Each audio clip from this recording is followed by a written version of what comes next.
오늘 말씀을 보게 되면 이제 예수님과 이 베드로 또 여러분이 알다시피 153 153마리의 그 고기를 잡는 과정을 그리고 있는 모습을 보게 됩니다.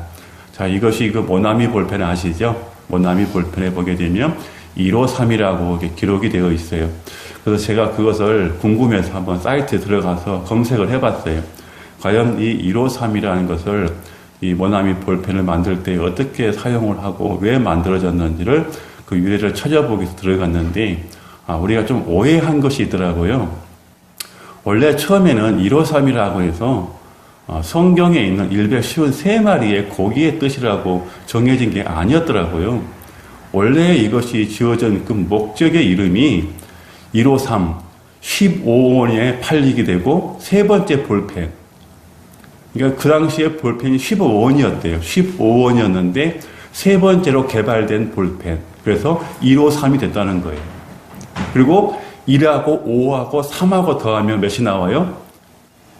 9가 나오죠. 우리나라의 이 민족성이 9를 좋아하잖아요. 그래서 9가 된다는 거예요. 그런 의미를 담겨져 있고 그 나중에 성경에서 153이라는 것을 알게 됐다는 거예요. 그런 그 사이트에, 자신들의 사이트에 그 기록을 해놓은 걸 봤어요. 그런데 모든 사람들이 다 달라요. 그런데 어떤 것이 정답인지는 모르겠지만 일단 사업상을 봤을 때는 처음에 게 맞은 것 같아요. 15원에 시작해서 세 번째 볼펜 153 그렇게 기록했다라고 얘기를 하고 있더라고요. 그런데 오늘도 이 누가복음에서는 153이란 153마리라는 그 단어가 나오지를 않습니다. 마태복음이나 이 마가복음에서는 그것이 기록이 되어 있는데 이 누가는 기록을 할 때 그것을 빼고 예수님과 이 베드로 그리고 그 삶의 방법, 그 환경 그런 부분에 대해서만 이렇게 설명을 하고 있는 것이죠. 1952년에 쓰여진 책 여러분이 잘 아실 거예요. 1952년 하면 잘 모르시겠지만 거기에 어니스트 헤밍웨이라는 그런 작가가 저서한 책이 있죠. 그 책이 무슨 책이죠? 아주 우리나라에서 영화도 나오고 아주 많이 봤죠. 거의 청년들은 거의 한 권 정도는 읽을 정도로 아주 유명했던 그런 책이죠.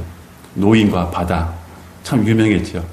저도 지금도 읽었던 그 기억이 나는데 그 삶은 그렇잖아요. 이 헤밍웨이란 이 작가가 원래 이 취미가 낚시였어요.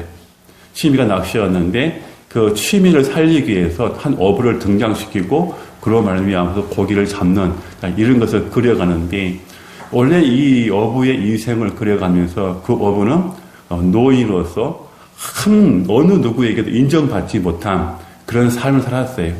그 동네에서도 마저 그 사람을 인정하지 않았죠.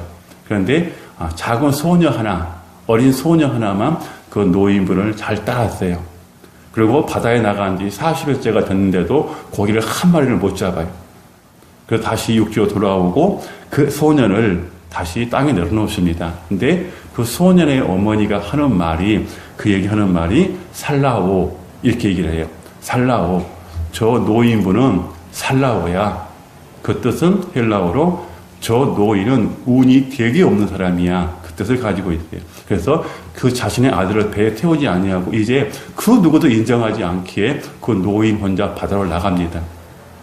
그리고 84일이 되는 날에 결국 큰 고기를 잡게 되죠. 지금 여러분이 잡는 그 고기를 보게 되면 청새치, 삼치가에 들어가는 큰 청새치라고 알 거예요. 그 고기를 잡게 되는 것이죠. 근데 그 고기를 잡기 위해서 3일 동안 그 배가 고기에 의해서 끌려다니게 돼요. 작은 배이기 때문에 고기가 가는 곳으로 이 배는 계속 이동을 하는 거예요. 그리고 이렇게 씨름을 하다가 결국 그 고기를 잡아서 배의 한쪽에 매달고 오지요, 항구로. 근데 항구로 돌아오는 중에 이 상어떼들이 그 피냄새를 맡고 그냥 두지를 않아요. 그 고기를 다 뜯어먹는 거예요. 그러니까 이 어부는 그 노를 가지고 계속 상어떼를 말리고 또 찌르고 죽이기도 해요. 그건 너무 많은 숫자가 있기 때문에 결국 말리지 못하고 포기하지. 그리고 다 뜯어먹어버리고 머리하고 앙상한 뼈만 배에다 붙여서 싣고 옵니다. 그리고 함께 도착을 하죠. 자, 무엇을 얘기하고 있어요? 이 짤막한 이 책 한 권에 대해서 인생의 한계, 그리고 인생의 절망 속에서도 승리하는 모습을 보여주잖아요. 비록 그가 그 고기의 살점이를 다 상어에게 내줬지만 그 형체, 고기의 형체가 있음으로 인해서 자신은 실패한 인생이 아니라는 것을 보여주는 거잖아요. 그런데 오늘 여기에도 한 어부가 등장한다는 것이죠.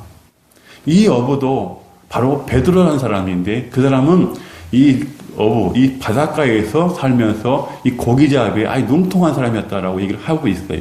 그러니까 예수님보다는 기술적 면에서는 더 능통한 사람이었죠.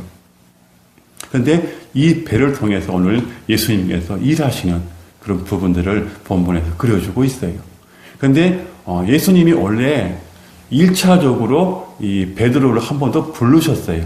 그래서 어디서 부르셨냐면 요한복음의 1장 35절에서 45절, 42절에 보게 되면 1차적으로 부르셔요.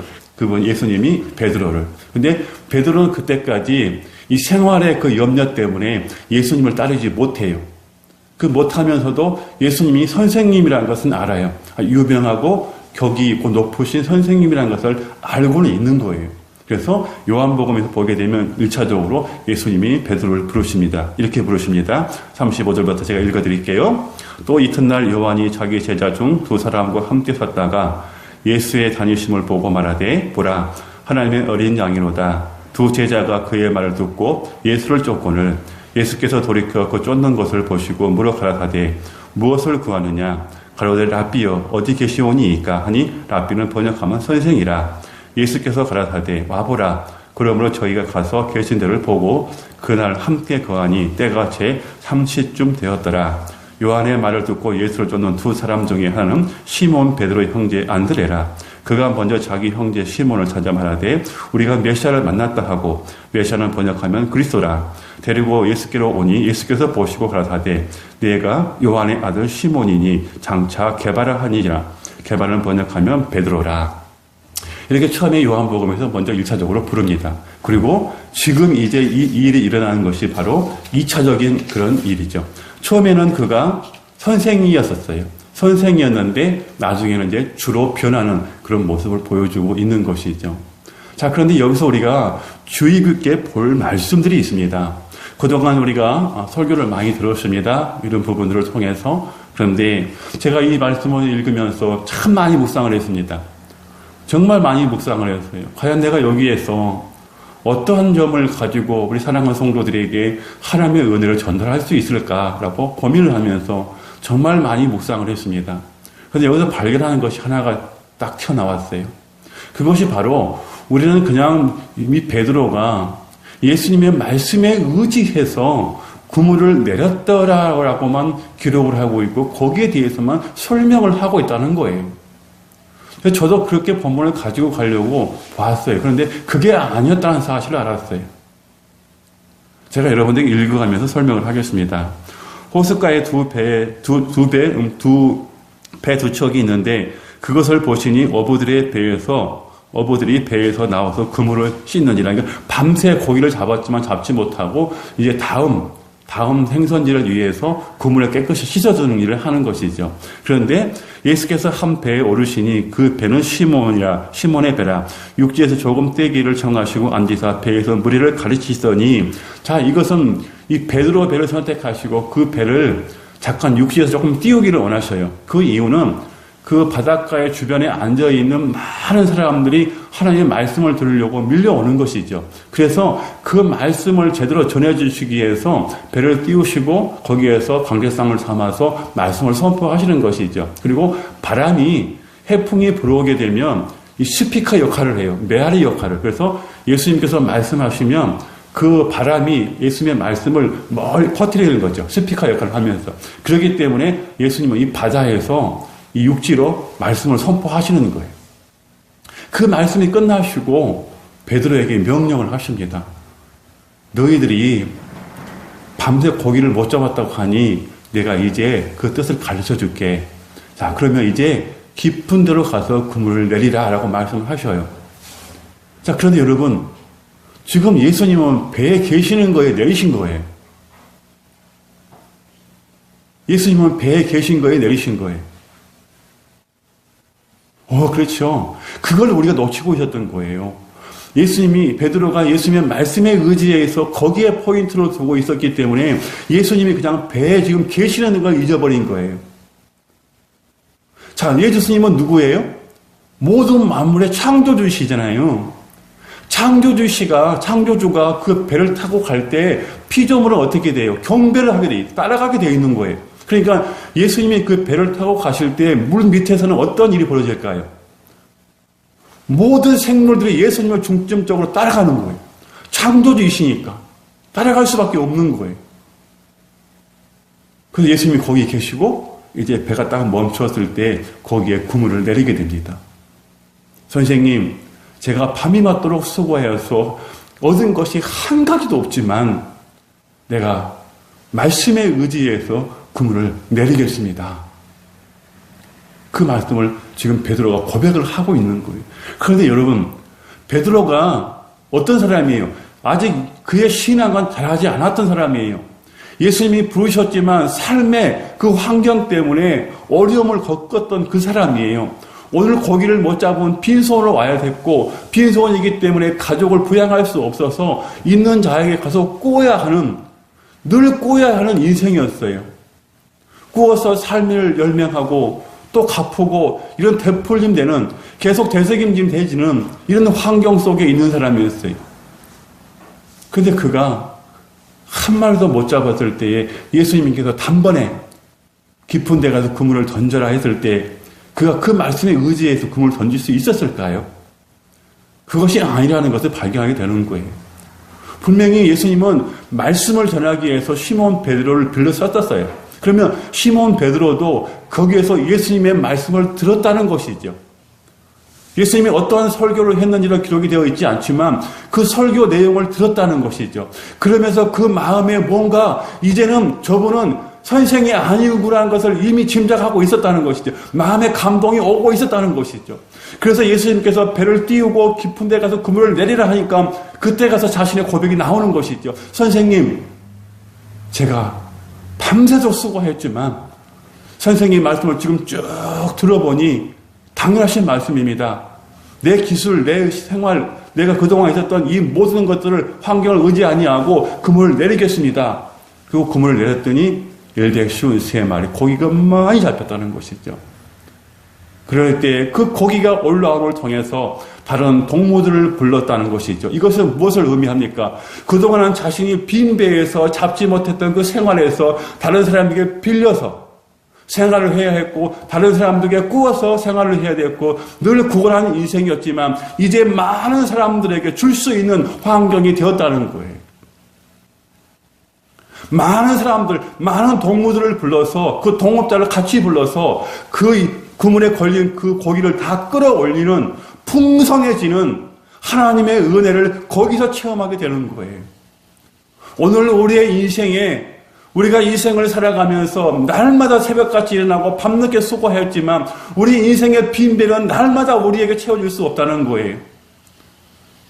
아무리 내 지식을 가지고 내 기술을 가지고 내 튼튼한 이 자본력을 가지고 한다고 할지라도 그것은 잠시 잠깐뿐이라는 거예요. 우리에게 넘치도록 다른 사람을 부양할 수 있고 다른 사람들에게 나눠줄 수 있는 그런 풍성함은 채워지지 않는다는 거예요. 그런데 우리 인생의 삶의 빈배에 밤이 맞도록 수고하는 그 빈배에 예수께서 타시고 우리에게 말씀을 주시면 우리의 생활 문제뿐만 아니라 다른 사람에게도 넉넉하게 채워줄 수 있는 하나님의 은혜가 넘친다는 것을 오늘 예수님은 이 베드로에게 말씀해주고 계시는 거예요. 너희 생활 때문에 염려하지 마라. 너희 생활 때문에 염려하지 마라. 내가 누구냐? 창조주가 아니냐? 너희가 보지 못하고 있지만 저 물속 깊은 바다에서는 모든 생명체가 나를 찬송하고 있고 나를 경배하고 있느니라. 내가 그들 중에 한 무리를 너에게 주마. 153마리 뿐일까요? 하나님은 그 바다에 있는 모든 것을 다 내어준다 한다 할지라도 우리를 통해서 아깝지 않는다고 성경은 기록합니다. 네 영혼이 천하보다 귀하는데 153마리겠느냐? 사랑하는 내 자녀들아, 하나님의 은혜를 깊이 체험하시기를 바랍니다. 그리고 그가 이제 물고기를 다 건져 올렸을 때에 무슨 고백을 합니까? 2차적으로 주여 주여 나는 죄인입니다. 나를 떠나소서. 이렇게 고백을 합니다. 이제 그의 삶이 바꿔지는 걸 보게 되는 것이죠. 이것은 사람의 힘으로 할 수 없는 일이야. 내가 30년 넘게 이 어부 생활을 했지만 사람의 힘으로 할 수 없는 그런 신적인 존재야. 내가 그동안 이분을 선생으로만 생각했는데 이분은 여호와였어. 주여 하는 뜻이 헬라어로 여호와라는 뜻입니다. 여호와 하나님이셨어. 창조주셨어. 스스로 계신 분이셨어. 나는 그분 앞에 지금 죄인으로 있는 거야. 내가 무엇을 말씀할 수 있으오리까? 나는 죄인입니다. 여호와여 나를 떠나소서. 오늘 우리가 죄인됨을 알 때 하나님의 은혜는 우리에게 선생이 아니라 구원자로 메시아로 임하는 것입니다. 사랑하는 성도 여러분, 오늘 이 말씀은요, 이 단락으로 봤을 때는 일회성의 말씀인 것 같지만 이것은 장차 베드로가 어떻게 어떤 삶을 살 것인가에 대한 예언의 말씀입니다. 그렇다면 오늘 우리들에게도 예언의 말씀이 되는 것이죠. 장차 이루어질 말씀들. 왜 그럴까요? 거기서 이렇게 얘기합니다. 이는 자기 및 자기와 함께 있는 모든 사람이 거기 잡힌 것으로 말미암아 놀랐다고 하지요. 그런데 예수님은 뭐라고 말씀하십니까? 10절에 세베대의 아들로서 시몬의 동업자인 야고보와 요한도 놀랐음이라. 예수께서 시몬에게 이르시되 무서워하지 말라.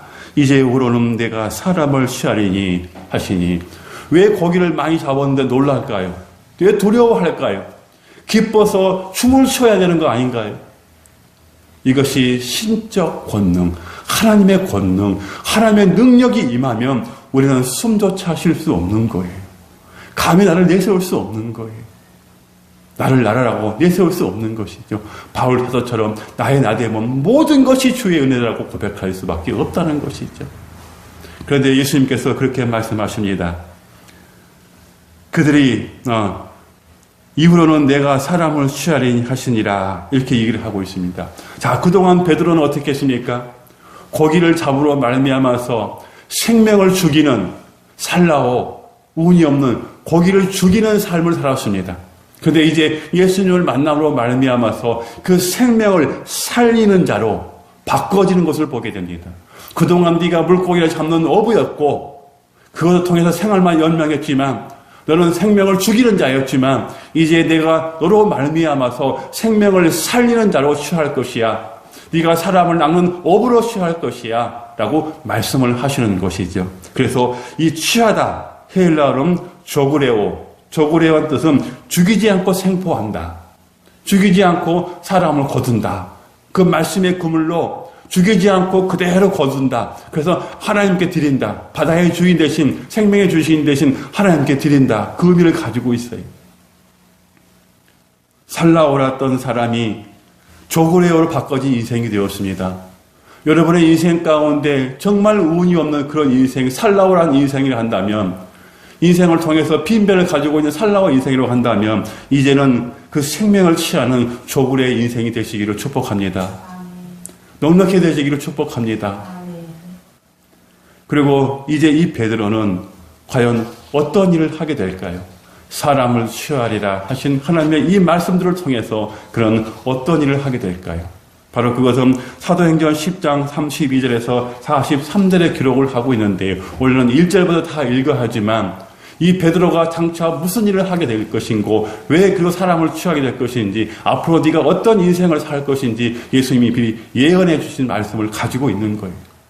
자, 그렇다면 제가 여러분들에게 그 사도행전의 말씀을 차근차근 읽어드릴 테니까 그것을 여러분은 눈을 감고 한번 기울여 들어보시기를 바랍니다. 제가 1절부터 좀 읽고 나머지는 제가 여러분들에게 읽어드리겠습니다. 왜 베드로가 예수님의 말씀을 통해서 사람을 낚는 어부가 될 것인가에 대해서 예언의 말씀인지 사도행전 10장으로 갑니다. 가이사라에 고넬료라 한 사람이 있으니 이달리아의 부대라 하는 군대의 백부장이라. 그가 경건하여 온 집과 더불어 하나님을 경외하며 백성을 많이 구제하고 하나님께 항상 기도하더니 하루는 제9시쯤 되어 환상 중에 밝히 보매 하나님의 사자가 들어와 이르되 고넬료야 하니 고넬료가 주목하여 보고 두려워 이르되 주여 무슨 일이니까 천사가 이르되 내 기도와 구제가 하나님 앞에 상달되어 기억하신 바 되었으니 내가 지금 사람들을 요바로 보내어 베드로라 하는 시몬을 청하라. 그는 부두장이 시몬의 집에 유숙하니 그 집은 해변에 있다 하더라. 마침 말하던 천사가 떠남에 고넬로가 집안 하인들과 부하 가운데 경건한 사람을 하나를 불러 이렇게 해서 시몬 베드로에게 보냅니다. 그리고 베드로가 이제 가서 거기서 설교하는 내용을 이렇게 얘기합니다. 32절에 사람을 요바에 보내어 베드로라 하는 시몬을 청하라. 그가 바닷가 부도장이 시몬의 집에 유숙하니라 하시기로 내가 곧 당신에게 사람을 오셨더니 잘하였나이다. 이제 우리는 주께서 당신에게 명하신 모든 것을 듣고자 하여 다 하나님 앞에 있나이다. 베드로가 입을 열어 말하되 내가 참으로 하나님은 사람의 예물을 취하지 아니하시고 각 나라 중 하나님을 경외하며 의를 행하는 사람을 다 받으신 줄을 깨달았노라. 만일 주 되신 예수 그리스도로 말미암아 화평의 복음이 전하사 이스라엘 자손들에게 보내신 말씀 곧 요한이 그 세례를 반포하신 후에 갈릴리에서 시작하여 온 유대에 두루 전파된 그것을 너희도 알거니와 하나님이 나사렛 예수에게 성령과 능력을 기름 붓듯 하셨음에 그가 두루 다니시며 선한 일을 행하시고 마귀에 눌린 모든 사람을 고치셨더니 이는 하나님이 함께 하셨음이라. 우리는 유대인의 땅과 예루살렘에서 그가 행하신 모든 일의 증인이라. 그를 그들이 나무에 달아 죽였으나 하나님이 사흘 만에 다시 살리사 나타내시되 모든 백성에게 하신 것이 아니요 오직 미리 택하신 증인 곧 죽은 자 가운데서 부활하신 그 후로 모시고 음식을 먹는 우리들에게 택하신 것이라. 아멘. 오늘 베드로가 앞으로 어떻게 될 것인가에 대해서 말씀을 해주시는 이 예언의 말씀이라는 거예요. 누가복음 5장.